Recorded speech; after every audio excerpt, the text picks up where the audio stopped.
Hey, what's up, y'all? This is Andre from A1 Podcasting and Content Creation, welcoming you to the second episode of Just Start, the podcast. And today we're going to talk about picking a niche, which is pretty much very important when it comes to starting your podcast. And I'm going to go into a couple stories. I'm going to go into kind of what it takes to find an audience, or, you know, what I've learned over my 5 years in trying to find an audience to, you know, to get my message out. So when starting a podcast, and just like last week's episode, when I switched up in the middle of the podcast and just kind of went off the top of my head, I'm going to do that this time. And hopefully you get something out of it. So when it comes to picking a niche for your podcast, when I first started my podcast, the Opinionated Podcast, with my friends, we had a hard time with that. We had a really hard time. We started out like most people do when podcasting was still a little new to the masses. We started out talking about hip hop. We started out talking about mixtapes that came out. We wrote in our little notebooks what we thought about the mixtapes, and then we took my iPhone and we were on an app, Anchor. I think it's Spotify for podcasters now. So we took that and then we put it on the table, no mics, no anything, and we started recording. One of the mixtapes, you know, if you're into mixtapes, was like Styles from the Locks. It was Dave East and Styles. It was a couple things, man. And when I tell you, it was weird. It was so weird, man. In hindsight, it's weird, but when we were doing it, it felt right and it made sense. And then as time went on, we realized, like, wow, what do we actually know? What kind of authority are we on music? Other than three guys in our mid 30s at the time talking about music. It's like, we don't really have any knowledge other than me, cause I used to, make hip hop beats. We don't really have any knowledge of, the industry nowadays and to give our opinions. So we switched maybe 4 episodes in. And I remember this one episode that we did that we really felt really good about, and it was called Sex Island. And I'll go over that briefly just to show you how we just kind of made the journey along the way. So we invited our friend over and we sat on, this time we got a little bit smarter. I told you I made, hip hop beats, pop beats and stuff like that. I actually used to be a producer, but we'll talk about that another time. I got smart, grabbed my equipment. We ordered some mics online. I ordered 4 mics. And they were condenser mics. They weren't dynamic mics. And we'll talk about that too. The mic that I'm talking on now, that's a dynamic mic. What that does is it cancels out the rest of the room. If I can, explain it in layman's terms, it cancels out the rest of the room and just kind of gives it right where I'm talking, so that if my dog is barking, which he often does, if my wife is talking to me, which she often does, you kind of don't pick that up. It's easier to mix and it doesn't mess up your podcast. So that's a nugget that I'll drop in there. So we ordered 4 mics. Those mics were USB condenser mics. Picked up everything in the room. We had a card table. Picked up every sound that we made on the table. It was bad in hindsight. But we started talking and we really just got into our imaginations and we started just having fun with it. So we felt like, okay, the niche we're going to go into, we didn't even know about niches at that point. The niche that we're going to go into is just kind of getting together and talking about sex stuff. 4 middle 30s men talking about, 3 middle 30s men talking about sex stuff. So we got on that journey, and I promise I'll be brief with these stories. But I just want to let you know about my journey, and it might match your journey, or have you avoid these missteps. So we went on like that for maybe about a year. And then I started reading up on just like how to get your podcast heard, and started a YouTube. We're being distributed. This time we were off of Anchor, and we were being distributed from a Liberated syndication. So it was like, all right, Libsyn, for the people who don't know, Libsyn.com, you can actually upload your feed right to your Libsyn account, and they'll distribute to all the major platforms, all except for YouTube. They actually used to distribute to Facebook as well, and it would count those numbers, which was great. But now they don't do that. So that's something you can actually look into. So we did that for a while, and we started trying to get heard. And then we hit kind of a wall where it just became repetitive. So once we did that, and by this time we were actually in my friend's basement. We done took a room in his basement, painted it, grabbed some more equipment. We really started to make our stride. And I'll one day I'll do this story a little bit more deep so that you understand the missteps, but I just want to get you on point with the niche part of the conversation. So once we did that, and once we invested a little bit more money in what we were doing, then we started getting guests. Obviously we have guests come in that we know are friends, and come talk to us and give us conversation. Then we wanted to go on a different route. So we actually went through a web service to get guests that we didn't know. And by that point, we wanted to start branding ourselves as more of a men's health podcast, but not so in your face. We're not talking about working out. We're just talking about mental health, health and relationships. Like we really tried to paint a big umbrella, and that was my doing, because I said, hey, we have to start targeting an audience, that's what niching down is all about. Now I say, once you establish your audience, then you can start to venture out on different types of talks and just tie it loosely to your niche. But to build an audience, it's important to have a niche, because no one knows where to find you. No one knows about you at all. You're just a person who does a podcast. Now, if you're not interested in getting people to listen to your podcast, that's cool too. Some people just do it for fun and they go about their business. They go, continue to be a doctor, continue to be whatever. Some people want just the right people to find, their podcast. If you're you're a mom who wants to give out mom advice, which people need, the select group of people, hey guys, I got a podcast, the Mommy and Me group. I have a podcast. Go check it out, where I talk about all the things we talk about in here. It's pretty cool. You guys can come on sometime. So you can start a podcast for many reasons. But in my opinion, my humble opinion, and from the reading that I've done, the research that I've done, niching down is probably the best way to build an audience, other than having some sort of celebrity, which we can go over another time as well. You're going to catch me saying a lot. We can go over that another time, because each time I say that little nugget is a whole can of worms. It's a whole can of worms. And like I said, I wish that I had somebody to walk me through that when it happened. But let me get back to the story. So once we started getting guests, and man, we got some good ones. We had doctors, we had nurse practitioners, we had writers, we had a lot of writers. And let me tell you something about authors. They have really interesting stories that, if you're listening in passing and you hear like the pain in their story, it's really interesting, which gets you into the aspect of interviewing and pulling that out of them.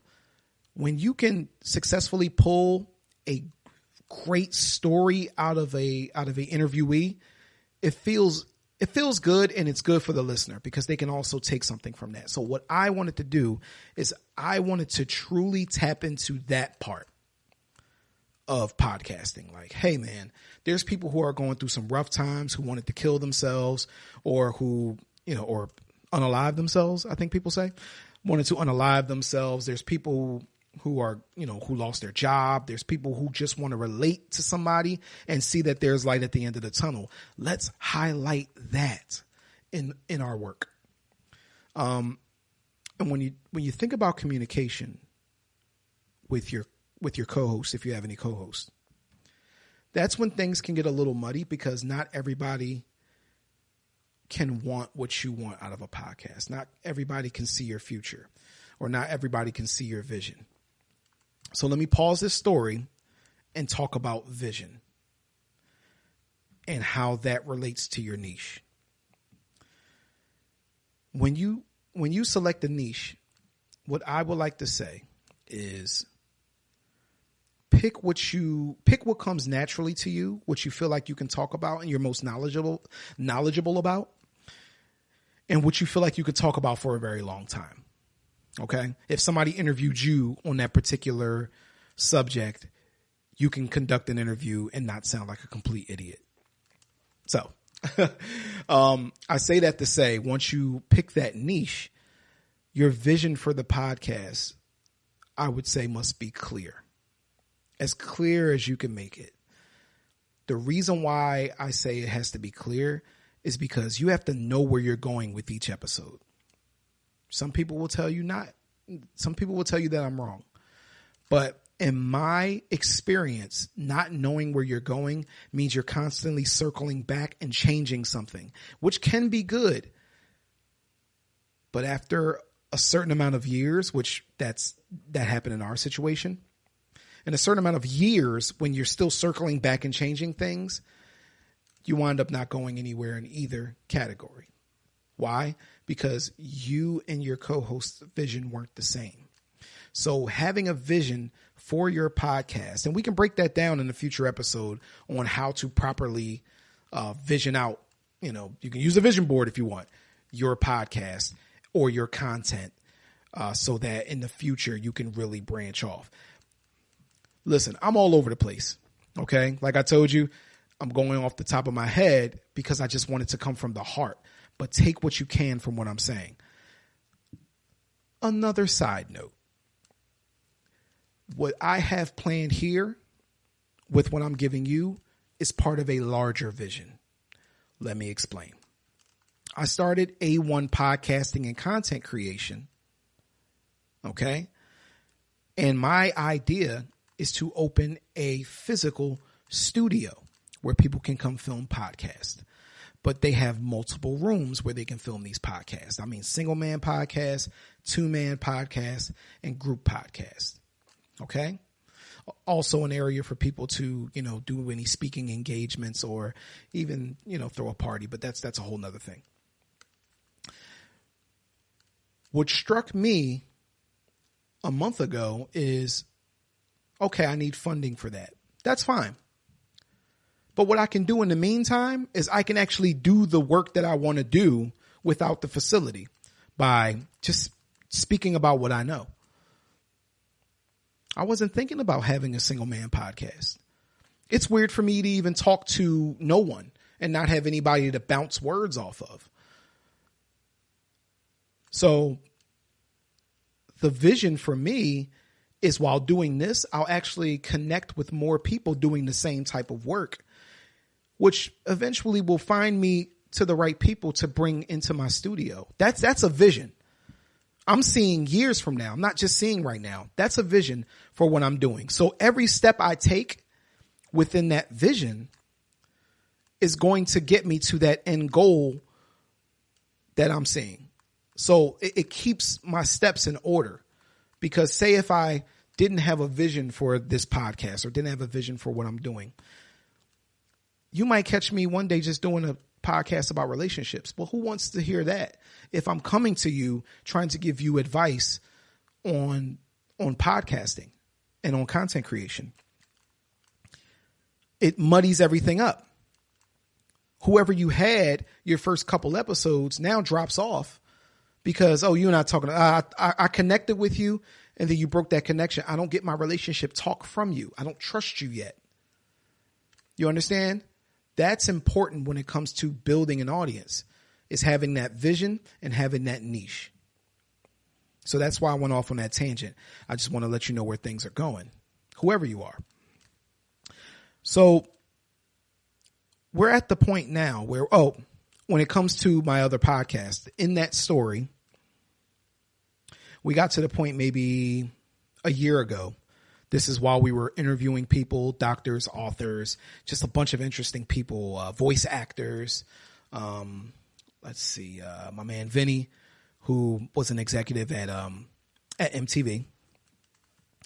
So we got there, and it was great. But because our visions didn't match, I tied it back up. Our visions didn't match, and we wanted different things, it felt like. One of my co-hosts didn't want to do the booking anymore. He felt that it was lopsided. He was taking care of all the emails and all this and all that.